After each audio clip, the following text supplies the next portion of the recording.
Hi అండి, నమస్తే. Welcome back to our channel. ఈరోజు వీడియోలో టేస్టీ గ్రేవీ కర్రీని చూపించబోతున్నానండి.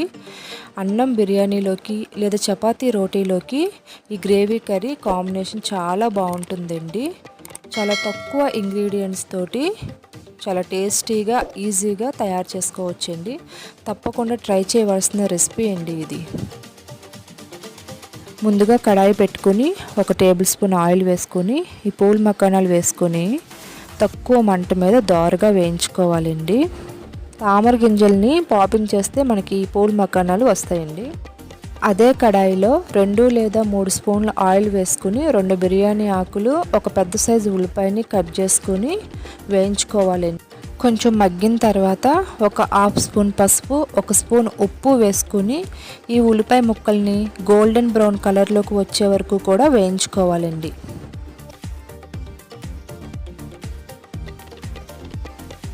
ఈలోపు మిక్సీ జార్ తీసుకొని ఒక పెద్ద సైజు టమాటోని ముక్కలుగా కట్ చేసుకుని వేసుకోవాలండి. అదే జార్లో 2 లవంగాలు, దాల్చిన చెక్క, 2 యాలకులు కూడా వేసుకోవాలి. 2 ఎల్లుల్లిపాయలు, చిన్న అల్లం ముక్క కూడా వేసుకోవాలండి. ఒక హాఫ్ స్పూన్ జీలకర్ర, ఒక హాఫ్ స్పూన్ ధనియాలు కూడా వేసుకొని మెత్తగా పేస్ట్ లాగా మిక్సీ చేసుకోవాలండి. ఈ ఉల్లిపాయ ముక్కలు అనేవి చక్కగా వేగాయండి. మనం ఇందాక మిక్సీ జార్లో పేస్ట్ చేసి పెట్టుకున్న ఈ మసాలాని ఈ మగ్గిన ఉల్లిపాయ ముక్కల్లోకి వేసేసుకోవాలండి.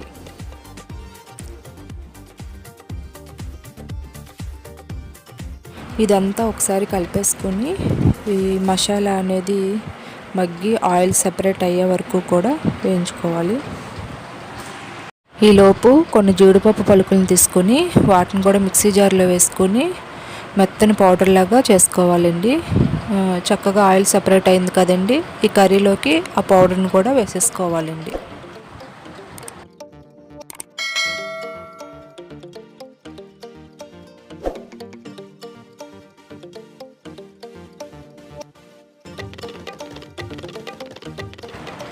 దీనిలో 2 లేదా 3 స్పూన్లు కారం వేసుకొని అంతా కలుపుకోవాలండి.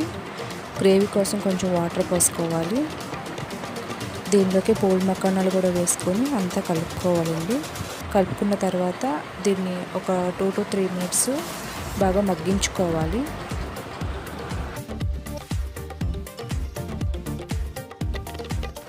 దీనిలోకి 2 గరిటెలు పెరుగు వేసుకొని ఈ గ్రేవీని అంతా కూడా కలుపుకోవాలండి.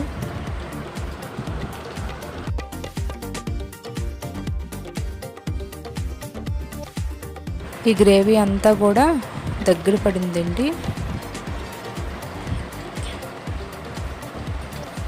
దీనిలోకి కొంచెం కస్తూరి మేతి ఆకులను కూడా వేసుకోవాలండి. వేసుకుని అంతా కలుపుకుంటే కర్రీ అనేది రెడీ అయిపోయినట్టేనండి.